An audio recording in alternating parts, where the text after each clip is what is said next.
창세기 5장 28절부터 29절까지 말씀을 읽었는데요.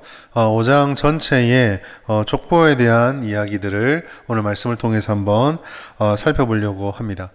창세기 4장에서 가인의 족속들, 그 가인의 족속들이 어떻게 타락해져 가고 어떠한 문화들을 만들어냈는가를 우리는 말씀을 통해 지난주에 한번 잠깐 살펴보았습니다. 그 가인의 후예들에 대한 일들이 각 계파가 각 족속들이 한 대 한 대 지나갈수록 어떤 문화들을 만들어냈는가를 기록하고 있지만, 아무리 화려한 문화를 만들었다 할지라도 결국 그 계보들은 죽음밖에 이를 수 없는 폭력과 세상에서 하나님의 은혜와 자비가 사라져버린 극단적인 인간 중심의 문화를 만들어냈음을, 그것밖에 만들어낼 수 없었음을 우리가 지난주 말씀을 보았고요. 그리고 그 말씀 끝자락에 그와는 비교되게, 긴 가인의 족보와는 비교되게 아담에게서 난 두 번째, 세 번째 아들인 셋과 하나님의 이름을 부르게 되었던 그 아들 에노스를 통해서 하나님의 계보가 다시 이어지고 있음을 잠깐 나누었습니다. 그리고 이어서 오늘 5장 말씀이 등장하게 되고요. 이 5장 말씀이 끝나고 나면 6장에는 그렇게 번성해가는 인류가 하나님의 심판을 받게 되는 노아의 심판에 대한 말씀이 기록되어져 있습니다. 오늘 5장은 이처럼 6장에서 시작되는 노아의 홍수 심판 앞에 위치하고 있습니다. 전체 구조를 놓고 보자면 아담이 타락한 이후에 인류가 보여줬던 비극, 그리고 계보, 그리고 또 다른 심판이라는 비극, 이 사이에 계보가 끼어져 있죠. 비극과 비극으로 쫓겨남과 살인과 무너짐과 파괴적인 문화를 만들어냈던 비극과 하나님께 심판을 받을 수밖에 없었던 온 땅의 심판이라는 비극, 그 사이에 오늘 아담의 후손의 계보가 위치하고 있어요. 사실 우리가 성경을 읽을 때 가장 난감하고 어려운 것들 중에 하나가 이 족보의 이야기입니다. 마태복음 1장부터 시작되어지는 열둘로 구분되어지는 그 족보도 마찬가지고, 민수기 말씀을 읽어보시면 민수기 처음과 끝을 장식하는 어떤 지파에 몇 명의 백성이 있고 어떤 지파에 몇 명의 백성이 있고 뭐 이런 숫자와 아무 의미가 없어 보이는 이런 기록들은 사실 우리가 성경을 통독할 때는 그냥 훅 읽고 지나가는 내용들이죠. 가끔 우리가 우리 성도님들이 말씀을 묵상하고 큐티를 하다 보면 그 정해진 분량대로 큐티가 진행되다 보면 그럴 때가 딱 걸릴 때가 있습니다. 솔직히 고백드리자면 그런 본문이 걸린 날 새벽 기도의 설교 준비가 얼마나 곤혹스러운지 몰라요. 어떻게 이 말씀에서 하나님 은혜를 찾아낼 것인가. 그렇지만 오늘 그러한 것에서 저는 성경에는 우리가 깨닫지 못해서 그렇지 하나님께서 의미 없이 기록하신 말씀은 하나도 없다라고 믿습니다. 그렇다면 이 5장에 성경의 한 장의 전체 분량을 이 한 장을 완전히 할애해서 아담의 계보를 설명해 놓았을 때 그 속에 담겨져 있는 하나님의 은혜가 무엇일까? 우리는 묵상해 볼 수가 있어요. 먼저 이 아담의 족보와 그리고 가인의 족보를 비교해 보았을 때 사람의 형상을 따른 이들의 계보가 이어지고 있다. 하나님의 형상을 따라서 백성들이 점점 분화되어지고 그리고 그 나라의 민족들이 점점 자손과 자손을 낳아가며 번영하고 있다는 사실을 우리는 살펴볼 수가 있습니다. 그런데 여기서 중요한 것은요, 사람의 형상이다라고 제가 말씀을 드린 부분이에요. 왜냐하면 원래 창세기 1장, 2장, 3장에서 사람의 창조에 걸려져 있는 형상은 하나님의 형상이죠. 하나님의 형상을 따라 사람이 창조가 되었습니다. 3장의 비극은요, 하나님의 형상이라는 그 거룩함을 따라서 창조된 인간이 그 하나님의 형상의 거룩함을 잃어버리고 파괴해버림으로 나타난 비극이 4장이거든요.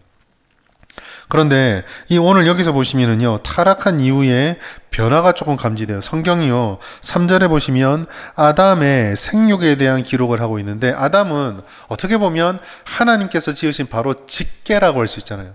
하나님의 형상을 따라 지은 사람이 아담입니다. 그런데 아담의 후손을 설명하면서 뭐라고 표현하고 있죠? 3절 한번 보실까요? 아담은 130세의 자기의 모양, 원래 하나님의 모양이죠. 곧 자기의 형상, 하나님의 형상으로 아담은 창조됐죠. 변화가 나타났습니다. 하나님의 형상이 온데간데 없이 기록에서 빠져버렸어요. 자기의 모양과 자기의 형상을 왜 이토록 집어 넣었을까? 그리고 왜 아담에게만 그게 되어 있고요. 셋부터는 또 그게 빠집니다. 셋은 에노스를 낳았다 그러지, 셋도 자기의 형상, 곧 자기의 모양을 따라 에노스를 낳았다고 말하지 않고 그냥 셋은 에노스를 낳고 그냥 흘러가고 있어요.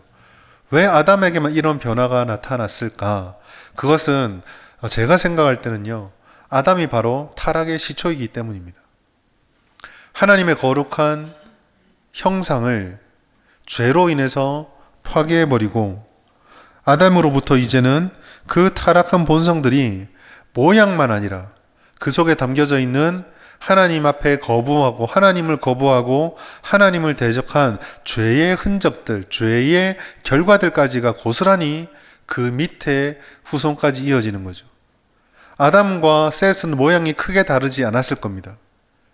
그래서 아담과 셋을 그리고 에노스로 이어지는 그 형상이 변화가 없다라고 생각할지도 몰라요. 하나님께서 아담을 이렇게 만들어줬고 그리고 아담이 자식을 낳으니까 아담과 똑같은 모양으로 태어났으니 별다를 게 없겠지. 그러나 성경은 그 말에 거부합니다. 다릅니다. 달라져 버렸어요. 하나님이 주셨던 완전한 거룩함, 하나님이 만들고 목적하셨던 그 순결함을 다 잃어버린 채 비록 첫사람의 모습들은 그대로 앞으로 후손들에게 지금까지 더 이어질지 모르나 그 모양과 그 형상은 하나님이 우리에게 주셨던 완벽함을 잃어버렸습니다. 그래서 이제 성경에서 신약에서 말하는 것 중에 하나는요, 우리가 주의 원수된 자요, 하나님 앞에 타락한 존재가 되었고 하나님의 아름다움으로부터 탈락해버린 상태가 되어버린 거죠. 아담은 하나님께서 부르신 이름이에요. 2절 말씀 보시면 남자와 여자를 창조하셨고 그들이 창조된 날에 하나님이 그들에게 복을 주시고 그들의 이름을 사람이라 일컬었다. 여기서 이 사람이요, 히브리 말로 아담입니다. 복된 이름을 아담을 지어줬는데 아담이 타락해서 이제 그 안에 남겨진 거라고는 하나님이 남겨주시고 넣어주신 하나님의 형상이 아니라 자기 형상, 자기 모양밖에 남지 않은 거죠. 인류의 모든 계보들은 지금부터는 하나님께서 주셨던 것들로부터 이탈되어져 버린 자기의 계보와 자기의 형상과 자기의 타락한 모습을 가지고 있을 뿐이에요. 여러분, 우리는요, 이 작은 기록에서도 전적 타락이라는 성경이 말하고 있는 모든 인류가 아담 이후로 하나님 앞에 죄를 지어 타락한 존재가 되었다는 이 사실을 명확하게 깨달을 수가 있습니다. 사람은요, 누구나 다 원죄를 가지고 그래서 태어나요. 참 받아들이기 힘들죠. 지금은 이제 제 기억 속에 가물가물하고 아련한 기억이지만 저희 아이가 태어났을 때에 그 아이들이 놓여져 있는 신생아실에 쭉 있는 아기들을 보면요, 세상에 얼마나 귀여운지 몰라요. 물론 우리 아이가 제일 귀엽지만 거기 있는 아이들이 얼마나 귀엽고 사랑스러운지 몰라요. 그러나 아무리 사랑스럽고 아무리 귀엽고 아무리 차은우 뺨치게 생긴 아이가 태어나도 그 아이는 그저 원죄를 가지고 태어날 뿐인 거죠. 죄인의 형상을 가지고 죄인의 모양을 가지고 태어났을, 그래서 어떻게 보면 그토록 아름답고 그토록 귀엽고 그토록 놀라운 생명력조차도 그렇게 타락시켜버릴 수밖에 없는, 비참하게 만들 수밖에 없는 이 죄의 끔찍함을 우리는 생각하게 되는 겁니다. 사실 가인의 기록 그리고 가인의 후예들의 기록은요, 이 죄가 겉으로 보여지는 어떤 모습과 상관없이 얼마나 사람들의 존재를 비참하게 만드는지를 보여주고 있거든요. 불과 한 대 만에 형제를 때려 죽이고 얼마 지나지 않아서 자기한테 모욕을 줬다고 해서 약간의 상처, 약간 들 정도의 충돌을 했다고 해서 아이들을 무참히 살해하고 폭력을 저지르면서 정당하다고 외치는 그 가인의 후예들. 여러분, 하나님께서 창조하신 첫 번째 모습, 생육하고 번성하라고 말씀하셨던 그 은혜의 원래 의미들이 다 사라져버린 채 계속 흘러가고 있는 거예요. 인류 역사는 하나님의 백성의 계보임에도 여기서는 다를 바가 없습니다. 우리가 충격적으로 보아야 될 것은요, 이와 같이 자기 형상, 자기 모양이라는 말을 가인에게만 쓸 수 있을 것 같은데 아담의 계보에도 똑같이 말하고 있다는 거예요. 우리는 아담의 계보로부터 시작해서 셋의 후손으로, 그리고 셋의 후손에서 노아의 후손으로 쭉 이어져서 그리스도까지 이어진다는 것을 압니다. 그럼에도 불구하고 어떻게 보면 택함 받은 계보에 구약에서 성경에서 등장하는 구약과 신약에서 등장하는 어떻게 보면 택함 받은 우주왕 예수 그리스도의 족보에 이와 같이 하나님의 족보가 아니다. 하나님의 모습을 닮은 모습이 아니다. 택함 받은 아브라함의 족속이지만 이 죄의 모습에서 전혀 벗어나지 못한 계보에 불과하다라고 말씀하시는 이 말씀을 무겁게 묵상하고 생각해 보아야 해요. 그리고 그러한 죄의 무서움들은요, 이 반복되는 계보 분량에 고스란히 나타납니다. 어떻게 나타나죠? 3장 5절 말씀 보시면 그는 930세를 살고 죽었더라. 여러분, 아담의 생을요, 5장 계보 말씀대로 표현하자면요, 낳다가 죽었다. 셋도 낳고 죽었다. 에노스도 낳고 죽었다요. 생육화가 번성하라가 에덴 동산에 주어졌던 첫 명령의 전부였는데, 타락한 인류들은 비록 모양으로는 생육하는 것처럼 보이나 결국 그 끝은 전부 죄의 결과를 벗어나지 못했다라는 거. 가인의 후손뿐만 아니라 아담의 후손조차도 이 반복된 죽음의 굴레 속에 들어가 있는 거예요. 생육과 번성이라는 것과요, 죽음과 소멸은요, 전혀 함께 할 수가 없습니다. 반대되죠. 그러나 우리의 타락과 죄가 얼마나 무섭다? 우리의 삶에는요, 이 두 가지가 다 있습니다. 죄의 결과인 죽음은 지속적으로 실현되고 있고, 겉으로는 자손이 번영하는 것 같고, 겉으로 우리가 살아가는 이 세상은 점점 발전해 가는 것 같고, 인구도 늘어나는 것 같지만, 하나님의 뜻을 거역한 이 죄책으로부터는 스스로는 한 걸음도 벗어나지 못한다라는 거죠. 열심히 낳고 열심히 살았으나 결국 얼마나 열심히 살았던, 얼마나 많은 것을 남겼던 그 끝은 누구나 다 예외 없이 죽음으로 끝나버리고 있다라는 겁니다. 어쩌면 우리 인생에 엄청난 절망일지도 모릅니다. 여러분, 열심히 공부하고 좋은 직장에 가고 아름다운 가정을 꾸리고 자녀들이 성공하는 인생을 열심히 살아본들 마지막에 기다리고 있는 것은 뭐만 남아있다고요? 죽음만 남아있는 거예요. 죄 문제를 해결하지 못한 인류의 역사는요, 결국 죽음으로 귀결될 뿐입니다. 그러니 인류의 오늘 이 창세기 5장이 보여주는 타락한 인류의 상태는요, 그 모든 것들이 귀결되는 끝에는요, 엔샬롬, 샬롬이 없어요. 평강이 없는 것밖에 남지 않는 것입니다. 어쩌면 이것을 모르고 살아가는 모든 인생들이 그 삶의 순간순간에 누리는 만족들은 일종의 잠깐의 위로를 받게 해주는 순간적인 신기루에 할지도 모릅니다. 잠깐 보아서 만족하고 잠깐 누려서 좋은 것 같지만 결국은 다 사라져버리게 된다는 거죠. 오늘 우리는요, 이 계보에서 첫 번째로 이와 같은 인류의 숙명, 도저히 사람의 힘으로 어떻게 할 수 없는 본질적인 절망을 읽어낼 수 있어야 합니다. 왜 그럴까요? 이 본질적인 절망을 봐야지만 사람이 진심으로, 영적으로 자기가 인정하든 인정하지 않든 모든 사람의 마음 깊숙한 곳에 본능적으로 담겨져 있는 중요한 한 가지, 무엇을 바라고 있는가, 진정으로 무엇을 바라야 하는가를 알 수 있기 때문입니다. 그것은 바로 안식이에요.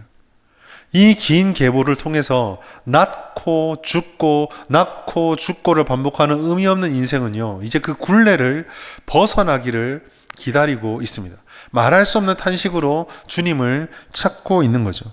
그리고 오늘 여기서 보면요, 오늘 이와 같은 것들 우리에게 필요하고 우리에게 중요하고 그 마음이 있다는 것을 이 말씀 속에서 약간의 메시아 사상의 예표를 보여주는 한 가지 사건으로 기록하고 있습니다. 하나님의 가장 아름다운 복의 상태를 외면해버렸던 인류의 현실에 대한 고백이 오늘 우리가 읽었던 28장 28절 29절에 등장해요. 29절 보시면은요, 여호와께서 땅을 저주하심으로 수고롭게 일하는 우리라는 구절이 있습니다. 저는 이 구절이요, 창세기 5장 전체에 모든 출생을 하면서 인생을 살아냈던 사람들의 그 모든 삶을 다 모아서 평가하는 진단이라고 생각해요.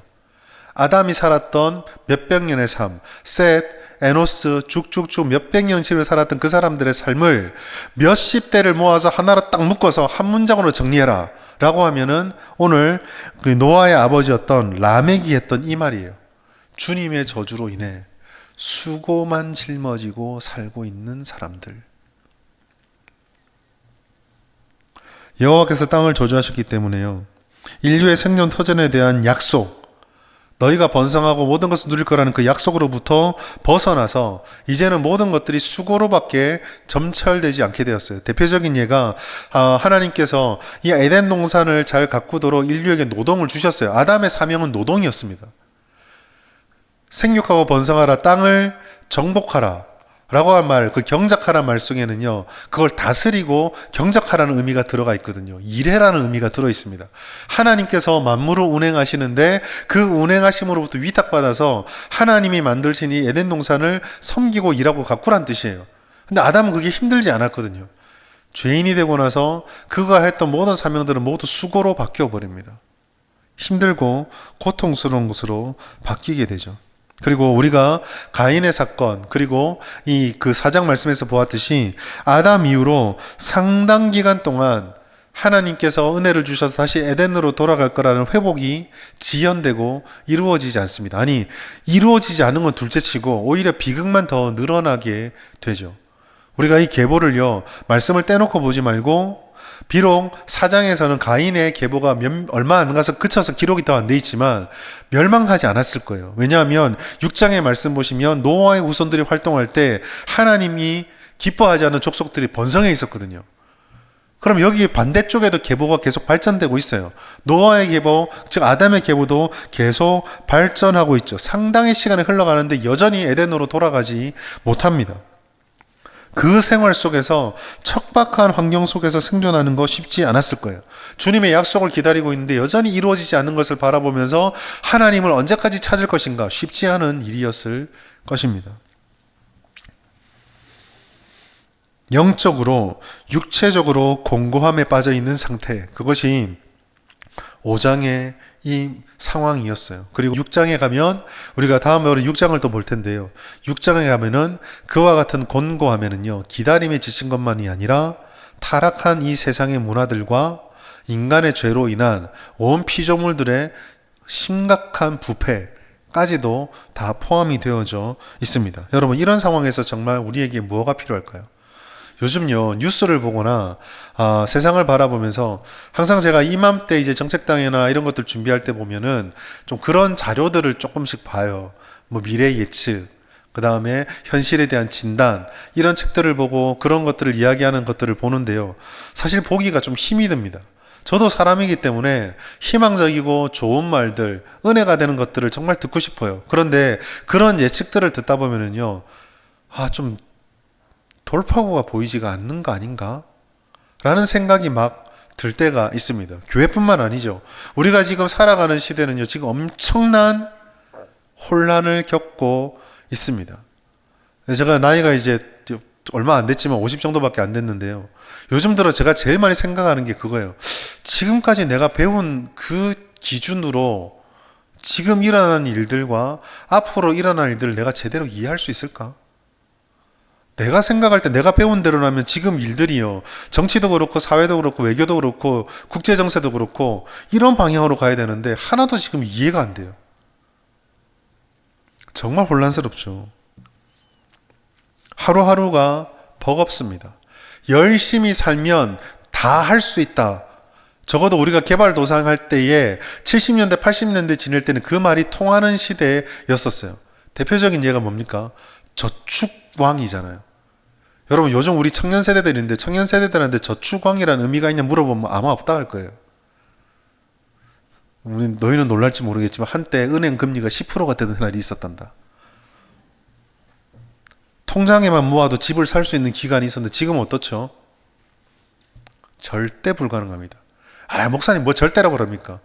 절대 불가능합니다. 지금 이 상황이면은요. 예전에 한번 벌써 몇 년 된 통계예요. 서울에 일하는 30대 취업하는 사람이 한 300 정도 버는 그런 어떤 중간 정도 되는 그 수입이 있다고 했을 때 집을 사는데 얼마나 걸리느냐? 한 푼도 안 쓸고 40년. 못 구한단 말이죠. 돌파구가 보이잖아요. 얼마나 공고하고 피곤하게 사는지 모릅니다. 예. 빅터 프랭클의 죽음의 수용소라는 책이 있어요. 독일의 나치에 의해서 감금됐던 사람이 그 나치의 핍박으로부터 죽지 않고 살아나는 과정을 기록된 건데요. 그 책들의 내용은 뭐 다 상세히 말할 수 없지만 하나는 죽음을 이겨낼 수 있는 근거가 뭐냐 물으면요. 더 나은 미래에 대한 기대가 확신이었어요. 사람은요, 힘들어도 나은 미래가 있다는 것을 기대할 수 있으면요, 버텨낼 수가 있습니다. 그런데요, 지금 힘든 일들이 사실은 우리를 무너뜨리게 하는 게 아니에요. 우리를 정말 무너뜨리고 하는 것은 지금이 힘들다가 아니라 지금 힘들면 나중에 괜찮아진다라는 확신이 없다. 이게 문제인 거예요. 지금 내가 한 끼 덜 먹고, 지금 내가 1시간 덜 자고, 지금 내가 1시간 더 일하고, 지금 내가 한 번 더 모욕을 당하는 걸 참으면 10년 뒤, 20년 뒤에는 거기에 대한 보상이 있고 하나님의 은혜가 있고 내가 더 나아질 거라는 확신이 있으면 할 수 있습니다. 그게 없으면 못 버텨내는 거죠. 제가 생각할 때는요, 이 가인의 족보와 아담의 족보를 쭉 읽다 보면 제일 첫 번째 들었던 생각이 이렇게 10세대 이상이 넘어오면서 아마 인류들이 절망하지 않았을까 싶어요. 약속이 끝났구나. 내가 10대가 넘도록 계속 전승되어 오는데 분명 어디선가 뭔가 잘못 전해줬을 거야. 라고 주님을 믿지 않은 일들도 일어나지 않았을까. 그런 우리들에게 정말 무엇이 필요할까요? 오늘 성경의 말씀은요, 라멕의 입술을 통해서 그런 인류의 길고 긴 족보 속에서 우리에게 정말 필요한 것은 하나님의 위로하심이다 라고 우리들에게 말씀하고 있어요. 그것이 다 집약되어서 나타났던 이름이 오늘 29절에 있는 노아입니다. 라멕은 182세 아들을 낳고 이름을 노아라 하였다라고 했습니다. 그리고 그 이름을 지은 이유를 이 아들이 땅의 저주를 하나님께서 베푸신 땅의 저주로 말미암아 수고로운 우리들을 위로하는 자가 될 것이다 라는 기대 혹은 하나님의 계시의 말씀을 품고 아들의 이름을 노아라고 지었어요. 여러분, 노아는요, 그 이름 자체가 안위하다라는 뜻을 가지고 있습니다. 평안하게 하다, 위로함이라는 뜻을 가지고 있어요. 구원과 평안을 갈망하는 인류의 대망이죠. 여러분, 이 말씀, 이 노아의 기록이 5장에 등장한 시점을 잘 보십시오. 바로 뒤에는요, 위로가 임하는 것이 아니라 심판이 있어요. 그런데 이 심판의 끝자락에 뭐가 있습니까? 하나님께서 의로운 백성들과 하나님의 택한 거룩하고 또 부정한 짐승, 이 땅의 창조물 모든 것들을 살려내시는 구원의 은혜가 그 속에 담겨져 있거든요. 오늘 우리에게 필요한 것이 바로 이것입니다. 로마서 8장 21절 22절 보시면 하나님께서 주시는 이 위로가 사람뿐만 아니라 온 만물에 필요하다고 말씀하고 있어요. 조금 길지만 같이 한번 읽겠습니다. 시작. 그 바라는 것은 피조물도 썩어짐에 종노릇한 데서 해방되어 하나님의 자녀들의 영광의 자유에 이르는 것이니라.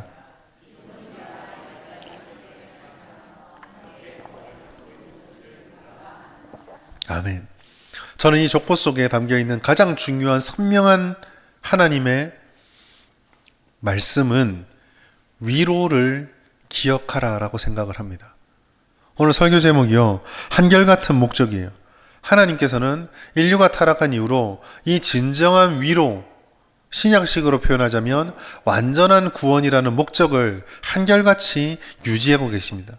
그 첫 시작을 이처럼 점철되고 소망이 보이지 않는 계보 속에 노아라는 이름으로 잠깐의 반짝이는 빛으로 우리에게 보여주신 거예요. 사랑하는 여러분, 욕구 충족과 자기민족의 만족의 시대를 살아가며 어쩌면 자신에게 해코지한 자를 가만 놔두지 않는 가인의 후손들과 같은 그런 보복성, 폭력성, 자기만족성, 왜곡과 비틀어짐과 손에 쥔 것들, 화려한 것들 쫓아가는 문화들을 그 동일한 시대를 살아가는 것 같은 우리들에게 그래서 믿음을 지키는 아담의 계보 속에 선다는 것이 나하고 죽고의 반복 속에 번성해 가는 것 같지만 소망이 보이지 않는 것만 같은 그 시대를 살아가는 우리들에게 하나님께서는 오늘 우리에게 진정 필요한 것이 이 세대 속에 있지 않고 하나님에게 있음을 알려주고 보여주시는 것입니다. 인정 여부와 상관없어요. 오늘날 우리에게 정말 필요한 것, 우리의 영혼의 진정한 만족과 평안을 누리기 위해서 이 어렵고 험난한 세대를 싸워내고 이겨내기 위해서 정말 필요한 것은 다른 어떤 것도 아닙니다. 더 많은 물질, 더 많은 능력, 더 많은 사람들, 더 많은 세상적인 권력들, 그런 것이 아니에요. 우리에게 정말 더 필요한 것은요, 하나님의 위로하심에 대한 믿음입니다. 우리가 이렇게 믿음을 지켜가고 힘들고 어려운 삶을 우리가 살아내고 있지만, 그래서 세상 모든 사람들이 걸어가는 걸음보다는 어리석어 보이는 길을 걸어가서 수많은 사람들이 우리 예수 믿는 사람들 향해서 바보 같은 사람들, 어리석은 사람들, 시대를 역행하는 사람들이라고 조롱할지라도 우리가 붙잡고 믿어야 되는 것은 그렇게 험난한 속에 한 줄기 빛이지만 나는 노아를 너에게 주겠다 라고 말씀하셨던 그 위로를 내가 믿는가, 이것이 필요하다는 거예요. 여러분, 이 소망이 정말 필요해요. 왜냐면요, 교회가 이 하나님의 위로하심에 대한 믿음이 점점 약해져 가면은요, 그 자리에는요, 세상의 것들이 그대로 들어오기 때문입니다. 우리는 하나님 안에서 예수 그리스도로 거룩한 자녀가 되었습니다. 그러나 여러분, 우리는 거룩한 자녀로 인치심을 받았을 뿐 아직 완성된 거룩을 가지고 있지 못해요. 우리는 하나님처럼 세상과 완전히 구별되지 못했습니다. 즉 우리는요, 우리의 존재를 수학적으로 좀 표현하자면 약속으로는 완전히 분리되어 있지만 현실적으로는 우리는 세상과 하나님 나라 사이 중간에 끼어 있는 교집합의 상태예요. 우리도 모르게 세상의 것으로 영향을 받는다라는 것입니다. 그리스도인은요, 실현된 구원, 내가 너의 아버지가 되고 내가 너를 하나님 백성으로 삼겠다라고 말씀하셨던 구원의 약속과, 그러나 아직 완성되지 않은 현실 사이에서 살아가는 존재입니다. 그런 우리들에게 경계해야 될 것은 하나님의 위로와 하나님의 은혜를 믿지 않으므로 자연스럽게 스며드는 가인 족속들의 성품들이에요. 그들이 좋아하는 것을 우리도 좋아하게 될 수 있다는 것입니다. 지나친 억측 같습니까? 여러분, 이 말씀이 끝나고 나서 모세오경이 끝난 다음에 이스라엘이 가나안으로 들어가는 그 모든 과정을 담아놓는 역사서 선지서의 말씀은요, 한결같이 하나만을 증거해요. 하나님의 택함의 은혜를 받았으나, 그 큰 은혜를 받았으나 사람들은 호시탐탐 하나님으로부터 도망칠 궁리를 하고 있다. 이게 구약의 증거입니다. 자신의 능력으로 하나님의 인도와 뜻을 온전히 살아내지 못한다라는 거죠. 그런 우리는 이 연약함을 가지고 하나님을 모르는 세상에서 절대적인 진리와 하나님의 존재를 거부하는 그곳에서 하나님의 백성으로 살아가고 있는 거예요. 그러니 여러분, 우리가 살아가는 이 세상은요, 사실 엄청난 갈등과 고민과 부담을 짊어지게 되어져 있습니다. 고민 좋아하는 사람 없죠? 갈등 좋아하는 사람 없습니다. 그러나 여러분, 우리가 하나님 앞에 거룩해지면 거룩해질수록, 주님의 말씀을 많이 깨달으면 깨달을수록, 하나님의 은혜를 쫓으려고 하면 쫓을수록 우리는 더욱더 선명하게 한 가지만을 깨닫게 돼요. 세상과 우리가 계속 충돌하게 되는구나. 그러므로 우리에게도요, 하나님이 주시는 안식이 필요합니다. 수고 때문에 울부짖고 있던 라멕이 아들 노아를 바라보며 위로의 소망을 품었던 것처럼, 매일매일의 예측할 수 없는, 우리가 배웠던 것과 전혀 상관없는, 또 지금 배우면서 이게 통용될지도 모르는 의심과 불신의 시대를 살아가며 우리들 마음속에 확신을 빼앗는 이 세상의 현실 속에서 믿음을 지키고 살아가는 우리들에게 정말 필요한 것은 주님이 주시는 안식에 대한 확신과 약속이에요. 오직 하나님 안에만 참된 안식이 있다라는 거죠. 우리는 우리의 중심에 있는 가변적인 자신의 선호를 쫓아가고 싶은 마음, 세상의 일반적인 기준이 아니라 하나님이라는 절대적인 기준을 늘 추구하고 붙잡아야 합니다. 변하지 않는 하나님을 믿는 믿음이 진정한 위로고 안식입니다. 주를 따르는 구별됨이 하나님이 주시는 약속의 은혜를 누릴 수 있는 길이에요. 그리고 이와 같은 것을 우리들에게 요청하시는 하나님의 약속은 오늘 이 족보 속에 또 다른 한 사람의 역사로 기록되어져 있습니다. 주님이 우리에게 약속을 주시는 걸 알겠는데 그 약속이 정말 사실입니까? 그 약속이 우리에게 어떤 결과를 보장해 줍니까? 이 질문에 하나님이 던지는 대답은 바로 하나님의 목적이 그대로 드러났던 에녹입니다. 위로와 회복을 꿈꾸는 우리에게 주어진 약속의 소망이죠. 가인의 계보와 가장 뚜렷하게 등장한 다른 모습이 바로 이 에녹의 기사입니다. 여러분, 가인의 모든 계보에는요, 죽음을 보지 못한 사람이 단 한 사람도 없습니다. 다 죽었어요. 모두가 다 죽었습니다. 구약 시대만 아니라 신약 시대까지 다 확장해도 그렇습니다. 목사님, 나사로 살아났잖아요. 나사로 지금 안 살아있잖아요. 죽었다 살아난 경험을 했을 뿐이지, 예전에 어떤 목사님이 그 얘기 하시더라고요. 저는 그게 참 감명이었는데요. 나사로는 예수님의 은혜로 죽음을 극복했으나 죽었다. 기적으로 일어날 수 없는 거죠. 가인의 모든 계보는요, 이 땅의 모든 인류는 그냥 다 죽었습니다. 그런데 하나님의 택했던 계보에 등장하는 유일한 사건, 바로 그것이 에녹이에요. 사실 성경에서는요, 딱 두 사람만이 이 죽음을 보지 않습니다. 에녹과 엘리야죠. 나고 죽는 탈출구 없는 쳇바퀴 순환에서 불거져 나온 예외입니다. 그런데 우리 인류의 역사를 보면 예외지만 하나님의 경륜으로 바라보면 하나님께서 이 모든 인류의 역사의 마지막에 원하시는 목적이 무엇인가를 다 보여준 거예요. 그게 지금 무엇입니까? 죄를 다 사하시고 죽음의 굴레를 벗겨버리셔서 하나님의 백성의 구원을 이루어주는 것, 그 목적이 에녹에게 나타난 거예요.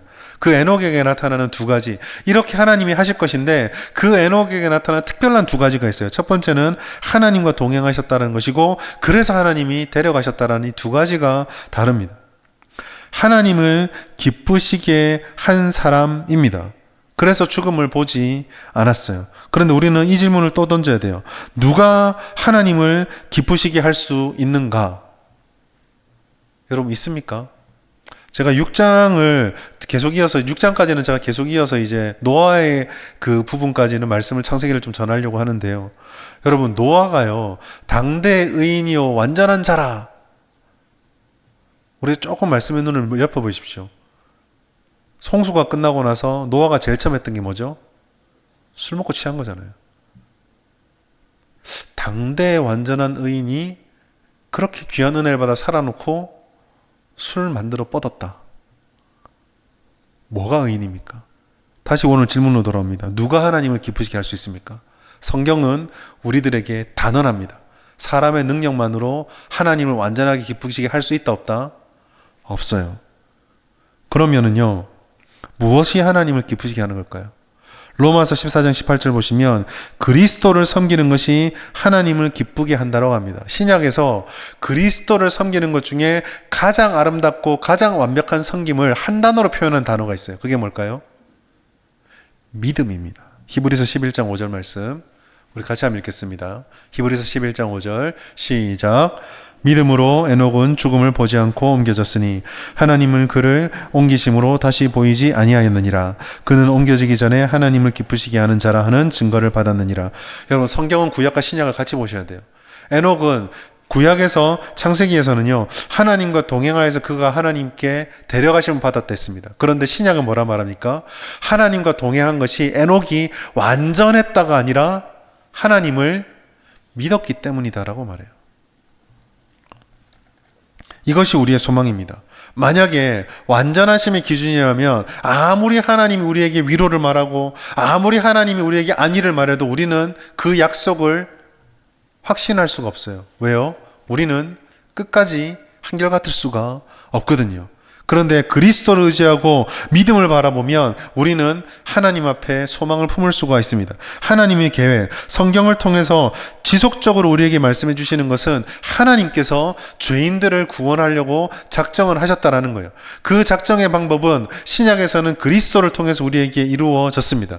누구든지 그리스도를 믿기만 하면, 영접하기만 하면 하나님의 자녀가 되는 권세가 주어집니다. 하나님을 떠난 가인의 문명과 뚜렷하게 대비되는 것. 여러분, 가인이 타락한 족속이지만 하나님을 믿지 않은 이들이 하나님을 믿지 않아서 죄인이지만 우리는 솔직하게 인정해야 돼요. 세상 기준의 윤리로 보자면 착하냐, 준법 정신이 강하냐, 하나님 모시는 인격의 중함을 가지고 있느냐, 이 기준으로 바라보면 예수 믿는 사람이 더 탁월합니까? 예수 믿는 사람만 탁월합니까? 세상에 예수 믿지 않은 사람에겐 윤리적인 사람이 없나요? 예수 믿지 않은 사람에겐 착한 사람이 없나요? 예수 믿지 않은 사람에게 인격적인 사람이 없나요? 아닙니다.